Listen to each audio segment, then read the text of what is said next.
இந்த தீபிகா மேடம் பயங்கரமான கோவத்துல இருக்காங்க, உக்கிரத்துல இருக்காங்கன்னு கூட சொல்லலாம். சஸ்பெண்ட் வேற ஆயிட்டாங்களா, இனி என்னெல்லாம் பண்ண போறாங்கன்றதை யூகிக்க கூட முடியல. ஸ்போர்ட்ஸ் ஃபங்க்ஷன் அதுவுமா மல்லி, விஜய், வெண்பா எல்லாரும் வராங்க.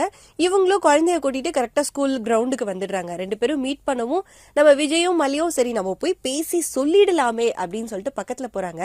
போயிட்டு இந்த மாதிரி நீங்க வெண்பா கூட பேசின அந்த ஆடியோவை நாங்க எதுவுமே பண்ணல, நாங்க யார்கிட்டயுமே கொடுக்கல, புரிஞ்சுக்கோங்க அப்படின்னு சொல்லி எவ்வளவோ ட்ரை பண்றாங்க.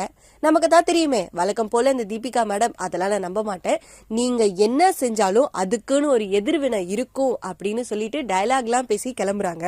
இவங்க தான் செய்யலன்னு சொல்றாங்க, ஆனாலும் இந்த தீபிகா மேடம் சும்மா இல்லாம நீங்க செஞ்சதுக்கு எதிர்வினை இருக்கும்னு தப்பா நினைச்சு டயலாக்லாம் பேசிட்டு போயிட்டு இருக்காங்க. இதை 2 பேரும் கேட்டுட்டு அப்செட் தான் ஆறாங்க. மல்லி இன்னும் என்னெல்லாம் பிரச்சனையை சந்திக்க காத்துட்டு இருக்காங்கன்னு தெரியல, கொஞ்சம் காப்பாத்துங்க விஜய். அதே நேரத்துல இங்க ஸ்போர்ட்ஸ் பெர்ஃபார்மன்ஸ் நடந்துட்டு இருக்கு. நம்ம வெண்பா, நம்ம ஐஷு எல்லாருமே ஓடுறதுக்கு ரெடியா இருக்காங்க. கரெக்டா எல்லாரும் ஓடிட்டு இருக்காங்க. காம்படிஷன் வேற பயங்கரமா நடந்துட்டு இருக்கு. ஐஷு ஓடிட்டு இருக்கா. ஆனா திடீர்னு என்னாச்சுன்னு தெரியல, வெண்பாவுக்கு கிராம்ப் எதுவும் ஆயிடுச்சான்னு தெரியல, அம்மா அம்மான்னு காலை பிடிச்சிட்டே தடுமாறுற மாதிரி தெரியுது. அவளால ஓடக்கூட முடியல, என்னாச்சுன்னு தெரியல. மல்லிக்கும் விஜய்க்கும் உடனே படப்படப்பாயிருச்சு. ஐயோ வெண்பாவுக்கு ஏதோ ஆயிடுச்சு, ஏதாவது பண்ணுங்கன்னு சொல்லி மல்லியும் எதேதோ ட்ரை பண்ணிட்டு இருக்காங்க. என்ன ஆச்சு வெண்பாவுக்கு, யாரு என்ன பண்ணாங்க, என்னெல்லாம் நடந்தது, எபிசோட் ஃபுல்லா பார்த்து தெரிஞ்சுக்கலாம். மேடம், நீங்க வெண்பாவை என்கொயரி பண்ண ஆடியோ சோஷியல் மீடியால ரிலீஸ் ஆயிருக்கு. ஆனா அதை நாங்க பண்ணலாம் மேடம். ஒவ்வொரு ஆக்ஷனுக்கும் அதுக்கு சமமான ரியாக்ஷன் இருக்கும்.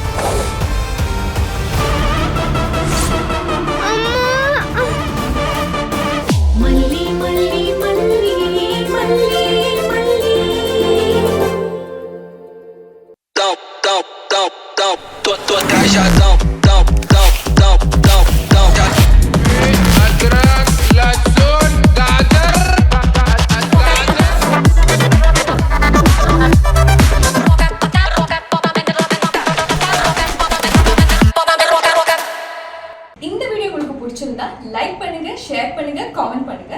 Saregama TV shows Tamil subscribe பண்ணுங்க.